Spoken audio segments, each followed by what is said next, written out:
ये radio Pakistan podcast है। अस्सलामुअलैकुम नाजरीन, welcome back to another exciting episode of radio Pakistan podcast. आज हम बात करेंगे फैशन के हवाले से। फैशन किसे अच्छा नहीं लगता, लेकिन हर किसी को अगर फैशन के हवाले से बेहतरीन फैशन सेंस हो ये भी मुमकिन नहीं। तो ऐसे में जो फैशन इन्फ्लुएंसर्स हैं उनके बहुत ही ज़्यादा सब्सक्राइबर्स और फॉलोअर्स हुआ करते हैं, क्योंकि वो नित नए फैशन ट्रेंड्स के बारे में लोगों को बताते रहते हैं, आगाही देते रहते हैं। और अगर आप भी जानना चाहते हैं कि आजकल लेटेस्ट जो फैशन ट्रेंड्स हैं वो कौन से हैं और कैसे उनको हम अपने लाइफस्टाइल में अपना सकते हैं, तो आज की ये पॉडकास्ट आपके लिए बड़ी इन्फॉर्मेटिव होने वाली है। अगर आप सोच रहे हैं कि फैशन इन्फ्लुएंसर होता क्या है, ये अर्निंग कैसे करते हैं, ये ब्रांड से अप्रोच कैसे करते हैं, कौन से सोशल मीडिया के प्लेटफॉर्म्स हैं जिनको यूज़ करते हुए ये अपने मैसेज को वाइडली स्प्रेड कर सकते हैं, तो इन तमाम सवालों के जवाब देने के लिए आज हमारे साथ हुमा सिद्दीक साहिबा मौजूद हैं। आप फैशन इन्फ्लुएंसर हैं, डिजिटल कंटेंट क्रिएटर हैं, ब्लॉगर हैं और सेलिब्रिटी पीआर मैनेजर हैं। अभी एक पर्सनैलिटी इतना सब कुछ है तो ये हमारे लिए भी हैरान कुन है। तो चलिए इनसे मिलते हैं और जानते हैं कि ये क्या कर रही हैं ऐसा कि जो इतनी सारी ड्यूटीज अकेले ही सारा कुछ सरंजाम दे रही हैं। तो आइए वेलकम करते हैं। अस्सलाम वालेकुम। ठीक है आप? बिल्कुल ठीक हूँ, आप कैसी हैं? मैं तो बहुत अच्छी हूँ। वो तो आप लग रही हैं। अब देखें ना, फैशन इन्फ्लुएंसर सामने बैठा हो तो बंदे में कॉन्फिडेंस तो वैसे ही आ जाता है। तो आप खुद भी माशाल्लाह बहुत अच्छी लग रही हैं। अक्सर देखा गया है कि अगर कोई ब्यूटिशियन है तो वो खुद बड़ी प्यारी होती हैं। अगर कोई फैशन इन्फ्लुएंसर है तो आप देखें, आपको अगर हम कहें कि बिल्कुल आप अपनी जो जॉब है उससे आपकी पर्सनैलिटी सूट करिए तो कुछ गलत नहीं होगा। तो ये बताइए कि ये फैशन इन्फ्लुएंसर होता क्या है, क्योंकि हमारी ऑडियंस भी इस नाम से बहुत ज़्यादा वाकिफ़ नहीं है। बिल्कुल ऐसा ही है। फैशन इन्फ्लुएंसर का एक्चुअली जो मेन काम है ना, वो ये होता है कि कौन से नए ट्रेंड्स आ रहे हैं, किस तरीके से उसको लेके चलना है। जिस तरह ब्रांड्स हमें कांटेक्ट करेंगे कि आप लोग जो है वो हमें अभी हम आपको अगर विंटर कलेक्शन हमारी नहीं आ रही, फॉर एग्जांपल अब विंटर्स आने वाले हैं तो हमसे कांटेक्ट करेंगे कि विंटर कलेक्शन आ रही है। अब आपने विंटर कलेक्शन को हम जब भेजेंगे उसको आपने अपने स्टाइल में किस तरीके से पोस्ट करना है, रील्स बनानी है और अपने फॉलोअर्स को वो चीज़ दिखानी है। तो ये फैशन इन्फ्लुएंसर का एक काम होता है कि वो किस तरीके से जो है ना वो एक स्टाइलिंग करता है, ट्रांजिशन वीडियोस बनाता है, और वो क्योंकि वो फॉलोअर्स को आपकी पसंद आ रही होती है चीज़ें देखकर, क्योंकि वो उनको वीडियोस देखना पसंद होता है। तो ये मेन काम है फैशन इन्फ्लुएंसर का। अच्छा, फैशन इन्फ्लुएंसर जो भी प्रोडक्ट है उसके हवाले से जब कोई रिव्यू दे रहा होता है तो इतना कुछ वो कहते हैं ना उस चीज़ के उस रिव्यू में खो जाता है कि मतलब देखने वाले का दिल करता है कि यार ये अब तो ट्राई करना मस्ट है। तो ये अब देखिए वही बात है ना कि ये फैशन इन्फ्लुएंसर का काम है, ठीक है। लेकिन जो आपके पास एक अगर प्रोडक्ट आपके पास है ना, तो आप सबसे पहले उसको खुद यूज़ करें और देखें कि वो वाकई में अच्छी है और आप अपने फॉलोअर्स को वो बता सकते हैं और रिकमेंड कर सकते हैं, तो आप ज़रूर उस प्रोडक्ट को करें। ये नहीं है कि आप पैसे के लिए सिर्फ जो है ना वो एक प्रोडक्ट आपके पास आ रही है लेकिन आपने बता दिया और बेशक उसका इफेक्ट होता है नहीं होता, ऑनेस्ट रिव्यू देना चाहिए। तो ये मैं ज़रूर कहती हूँ कि ऑनेस्ट रिव्यू ज़रूर देना चाहिए कि हाँ अगर आपके पास एक अच्छी चीज़ है तो आप जरूर उसके बारे में बताएं ताकि आपको फॉलोअर्स को भी उस चीज़ का फायदा हो। चलें, ज़बरदस्त। तो अभी पहले ये तो क्लियर हुआ कि जो फैशन इन्फ्लुएंसर है वो होता क्या है। अब ये बताएं कि ये फैशन इन्फ्लुएंसर बनने का शौक कहाँ से आ गया? ये मुझे कोई ऐसा शौक नहीं था फैशन इन्फ्लुएंसर बनने का। ये वो कहते हैं ना कुछ चीज़ें वैसे ही में अचानक से आपके माइंड में आ जाती हैं बैठे बैठे, तो वो वैसे ही बैठे बैठे माइंड में आया कि यार कुछ कर लेना चाहिए। और ये उस वक्त की बात है जब कोविड था। आप कोविड में कुछ कर नहीं सकते थे, कुछ था नहीं, तो अचानक से मैंने सोचा कि क्यों ना, क्योंकि उस वक्त बहुत जो है वो पीक पे चला गया था सोशल मीडिया। तो उसी वक्त मुझे ख्याल आया कि यार क्यों नहीं कि हम लोग सोशल मीडिया को थोड़ा सा साथ लेके चलते हैं। तो बस वो बैठे बैठे वो काम स्टार्ट किया, क्योंकि एक पर्सनल अकाउंट पहले से मेरे पास मौजूद था। उसी का कंटेंट मैंने ब्लॉगर पेज पे डालना स्टार्ट किया। वो अल्लाह का शुक्र है एक चीज़ चल पड़ी। और क्योंकि उस वक्त ब्लॉगर से बहुत काम था, क्योंकि आप कहीं आ जा नहीं सकते थे, लेकिन जो है वो ब्रांड्स आपको चीज़ें भेज सकता था, रिव्यू ले सकता था, और वो काफ़ी एक चीज़ चली और काफ़ी ब्लॉगर जो है वो उसी कोविड के दौर में ही बने हैं।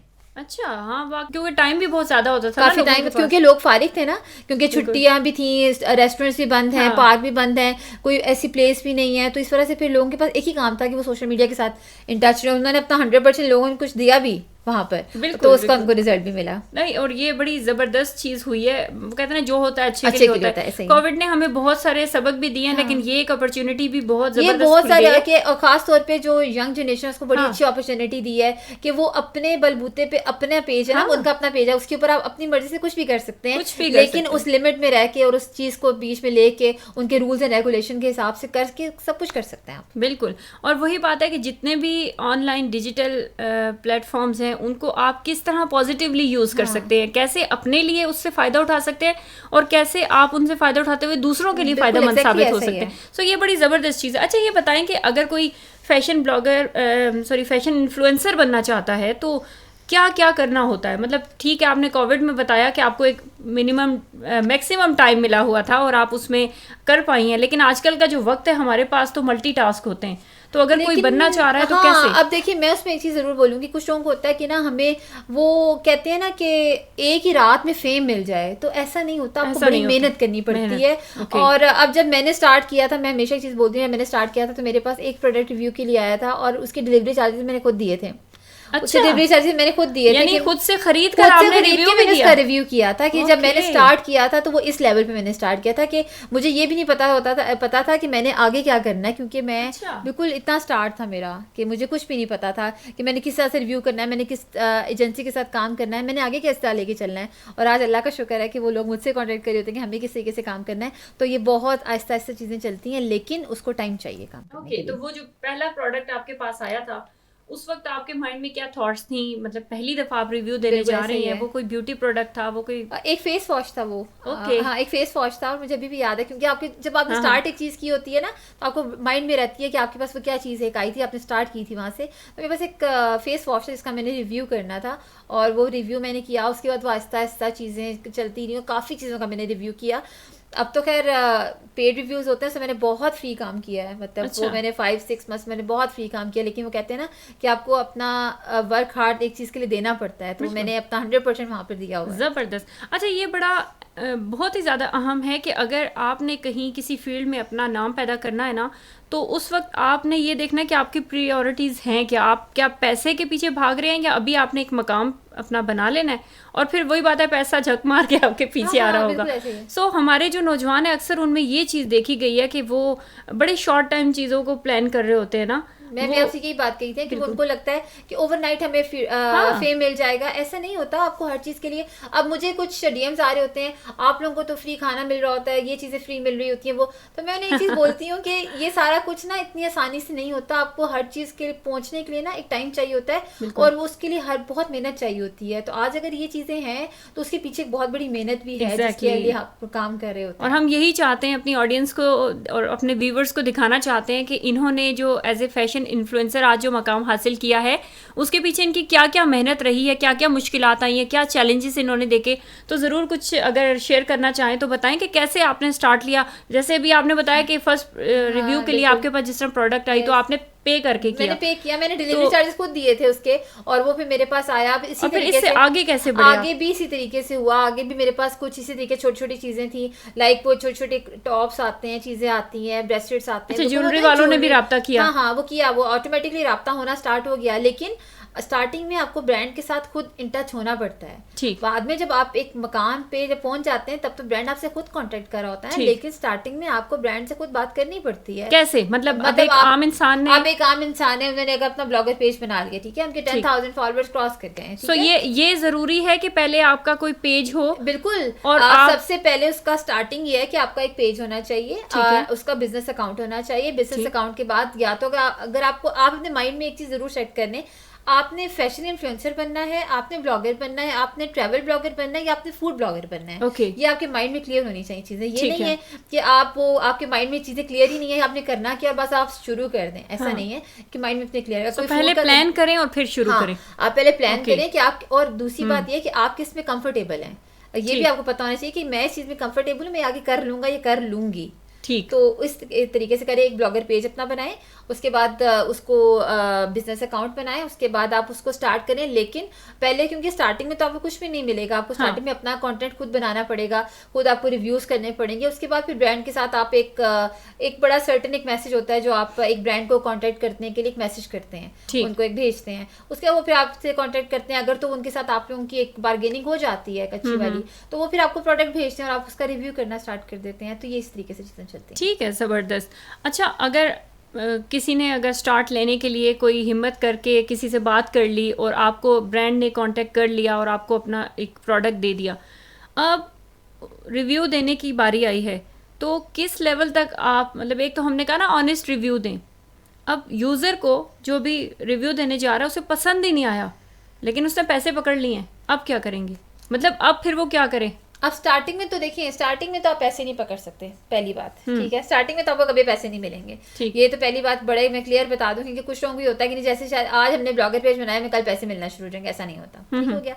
लेकिन हाँ, स्टार्टिंग में मैं ये बात जरूर कहूँगी, जिन्होंने पेज स्टार्टिंग में बनाया होता है उनको ये होता है कि यार ये प्रोडक्ट अच्छा है या नहीं है, लेकिन हमें इसका रिव्यू देना है। हाँ, लेकिन फिर ऑडियंस को तो आप ट्रैक कर रहे हैं, दे दिए ना, अभी उनके वो फॉलोअर्स नहीं है, ठीक है। अब वो उनके वो फॉलोअर्स नहीं है कि अभी वो उस तक वो पहुंच सकें कि लोग उनका रिव्यू देख लें, लेकिन उनके अपने माइंड में कि हमने एक ब्लॉगर पेज बना लिया है, हमने काम स्टार्ट कर दिया है, तो वो उसको उसी लेवल तक ही, उस लेवल तक रह के रिव्यू करेंगे। लेकिन जब एक इन्फ्लुएंसर बन जाता है ना, जब उसके 50,000 1 लाख फॉलोअर्स क्रॉस कर जाते हैं, फिर उनकी एक ना जिसे कहते हैं ना, एक जॉब होती है कि हमें एक ऑनेस्ट रिव्यू देना है अपने फॉलोअर्स को, और वो उनको फॉलो कर रहे हैं, और वो जो वो काम कर रहे हैं या वो देख रहे हैं ना उनके फॉलोअर्स, उन लोगों ने उसको फॉलो करना है, तो वो फिर उनकी एक जॉब बन जाती है कि हमें एक ऑनेस्ट ही चीज करके देनी है। बिल्कुल बिल्कुल। और फिर वो उनकी अपनी भी मोटिवेशन रहती है कि अब इतने लोग मेरा साथ दे रहे हैं, मुझे पसंद कर रहे हैं, मेरी बात पे यकीन कर रहे हैं, तो मैं कुछ गलत ऐसा ना करूं और मैं एक अच्छे और कुछ ऐसे इन्फ्लुएंसर्स भी हैं, मैं नाम नहीं लेती, वो है कि उनका ये है कि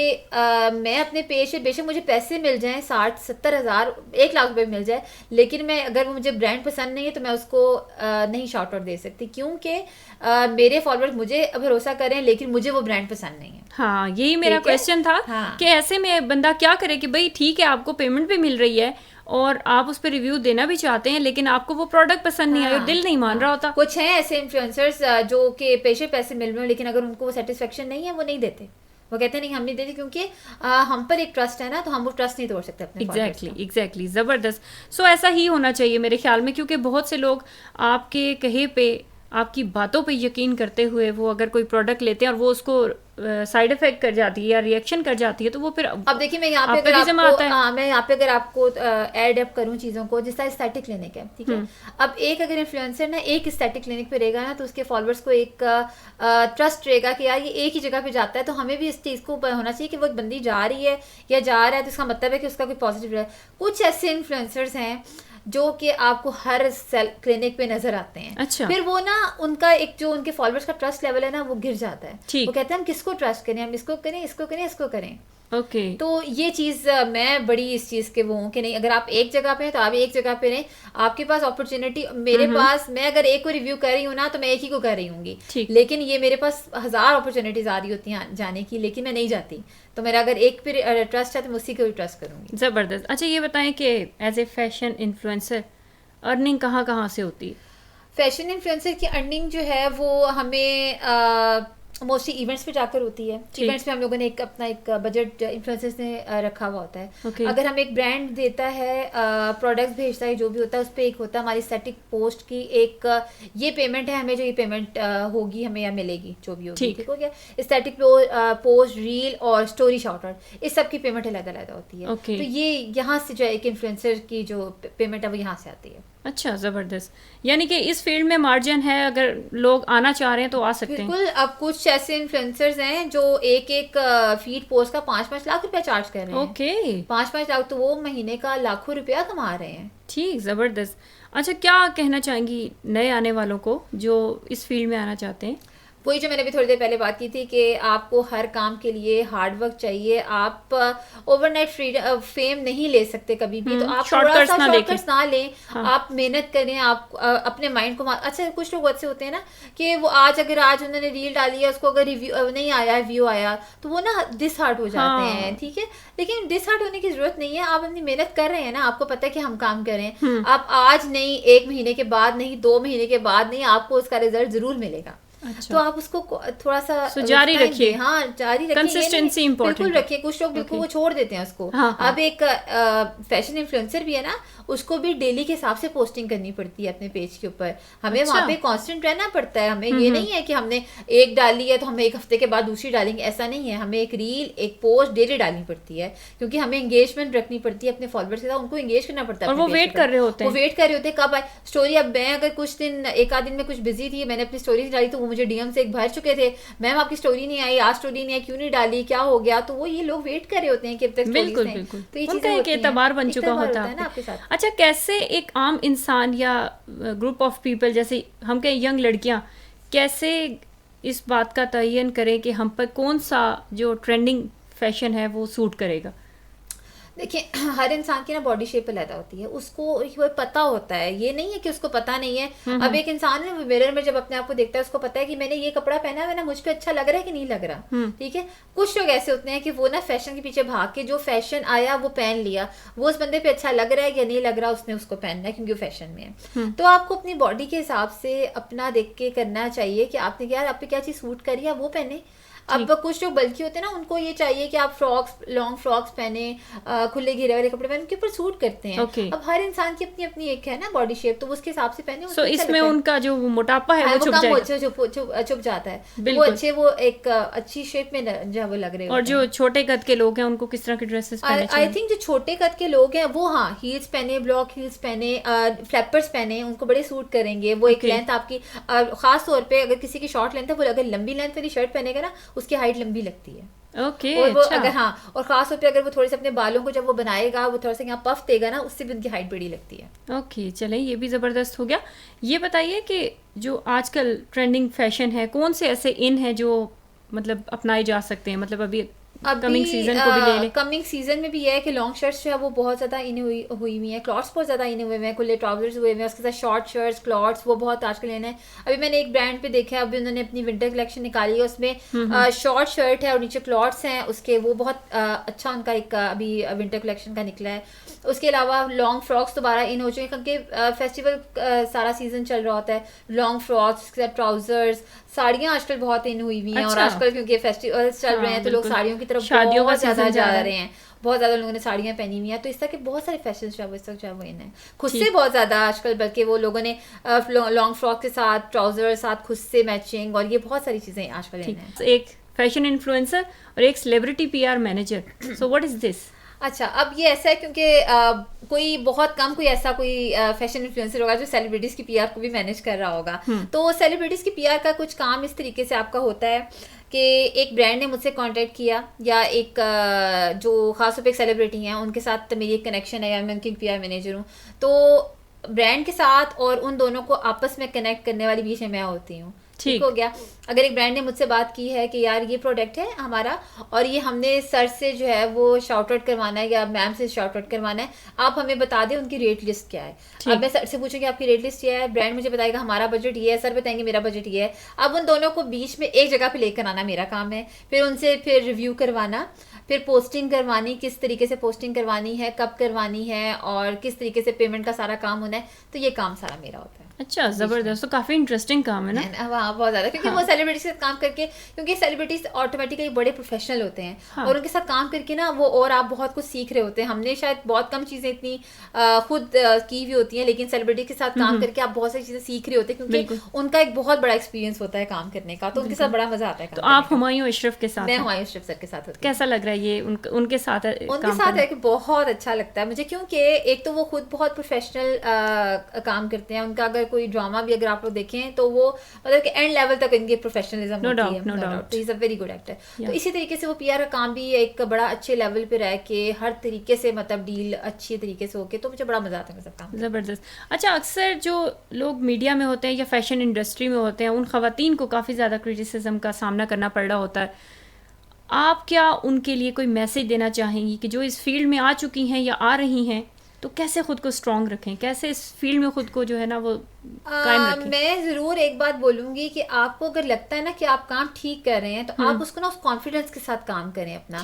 वो ये नहीं है कि आप ना वो डर डर के काम करें कि नहीं पता नहीं क्या होगा आगे, क्या होगा, देखिए वो क्या कहेगा, ये क्या कहेगा वो। अब इस तरीके से तो अगर हम लोग काम कर रहे हैं तो हमें बहुत सारे लोग बहुत कुछ कहते होंगे डीएम्स में, हम तो सारे नहीं बैठ के पढ़ रहे हैं क्या चीजें चल रही हैं, क्योंकि कुछ लोगों का ये होता है कि वो आपको कभी ऊपर जाता हुआ नहीं देख सकते। वो आपको अगर आपको कोई आपने पोस्ट किया नीचे आपको नेगेटिव कमेंट करके आपको जरूर डाउन पे लेके जाने की कोशिश करेंगे। कुछ लोगों की ऐसी भी आदत होती है, किसी भी कामयाब खातून को देखते हैं तो उनके माइंड में होता है ये गलत तरीके से ऊपर गई है। ऐसा ही है, और ये बहुत सारे लोग ऐसा होता नहीं है, वो उनकी बेच बहुत मेहनत होती है, बहुत काम चल रहे होते हैं। वो जरूरी नहीं है कि आप शॉर्टकट्स लेकर आगे आ रहे हैं, आपने अपनी मेहनत की भी होती है। आप उन खवातीन के जो इतने अच्छे मकाम पे पहुंच गई हैं, उनकी लाइफ की स्ट्रगल को अगर अंडरस्टैंड करें तो आप कहेंगे इनकी जगह हम हो तो शायद ना सर्वाइव कर पाते। ऐसा ही है, इतना आपको मतलब मेहनत करनी पड़ती है हर चीज के लिए, अब लेकिन कुछ लोग हैं ना, उनको आदत होती है किसी को डीमोटिवेट करने के लिए वो 2-4 लफ्ज ऐसे बोल देते हैं, और अनफॉर्चुनेटली कुछ लोग ऐसे हैं भी कि वो उन चीज़ों को दिल पे ले भी लेते हैं। हाँ। क्या ये नहीं ऐसा हो गया, किसी ने मुझे ये कह दिया है। मैं अगर आप एग्जांपल दूं, मैं एक फीमेल को जानती हूँ, उन्होंने पोस्टिंग स्टार्ट की और जी उनको ये एक बात आई कि जी आपके ससुराल में पता चल गया कि आपने ये, उन्होंने सिर्फ क्या किया कि ना एक छोटी सी वीडियो डाली अपनी यूट्यूब पे। जी वो आपके ससुराल में पता चल गया, उन्होंने कहा आपने वीडियो क्यों डाली है, ये क्यों गया, आपने जस्ट वीडियो डाली, वो अपने लिए काम कर सकते हैं। मुझे नहीं लगता कोई इतनी बड़ी बात है कि छोटी सी वीडियो डाली है, अगर आप वो भी आपसे एक शेरो शायरी पढ़ रहे हैं तो it's not a big thing. Exactly. तो ये चीजें लोगों के माइंड में बहुत ज्यादा आजकल भी है, हालांकि आजकल दौर काफी ऊपर जा अच्छा, हम लोगों को ना बहुत शौक है दूसरों की पर्सनल लाइफ में इंटरफेयर करने का, होती है। और हम ये नहीं समझते कि हम अपनी छोटी सी इस कहते हैं शरारत की वजह से किसी की जिंदगी अजाब कर देते हैं। ऐसे ही है। तो मेरे ख्याल में हर बंदे को जीने का हक देना चाहिए। बिल्कुल देना चाहिए। हर इंसान की अपनी जिंदगी, अब इन्फ्लुएंसर्स भी अगर हैं या सेलिब्रिटीज भी हैं, हर एक की अपनी लाइफ है, उसने अपना अपने तरीके से काम करना है, ठीक है। अब जरूरी नहीं कि आप उसने ये किया है, उसने ये किया, किसी को नेगेटिव बात करने के लिए एक नेगेटिव बात करें, एक से दूसरी बात करें, ऐसा नहीं है। आप अगर किसी चलें, अगर देखें, अगर एक इन्फ्लुएंसर है, अगर आपको उसका काम नहीं पसंद आ रहा, चलें आपको फर्स्ट के आप उसके कपड़े भी नहीं पसंद आ रहे, यार आप उसको ना देखें। हाँ। लेकिन आपने देखना भी है, आपने कमेंट भी करना है जाके, इसका मतलब है आपने देख भी लिया, एग्जैक्टली। तो आप फिर ये क्यों चीजें, यानी आपने क्रिटिसाइज भी उसको करना है, पर उसकी सारी लाइफ रूटीन भी आपने देखनी है, आपने उसकी स्टोरी को भी एंगेज करना है, वो भी सारा आपने देखना है। अगर उस बंदी ने आपको वहां से ब्लॉक कर दिया तो आपने दूसरे आईडी से जाके भी देखना है।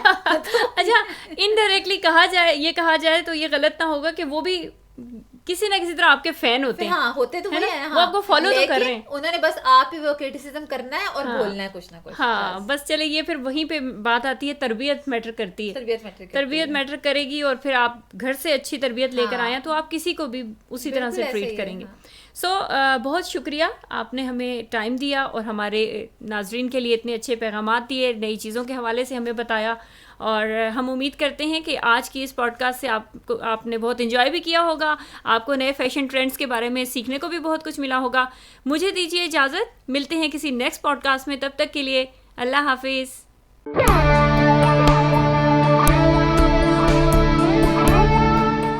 ये रेडियो पाकिस्तान पॉडकास्ट है।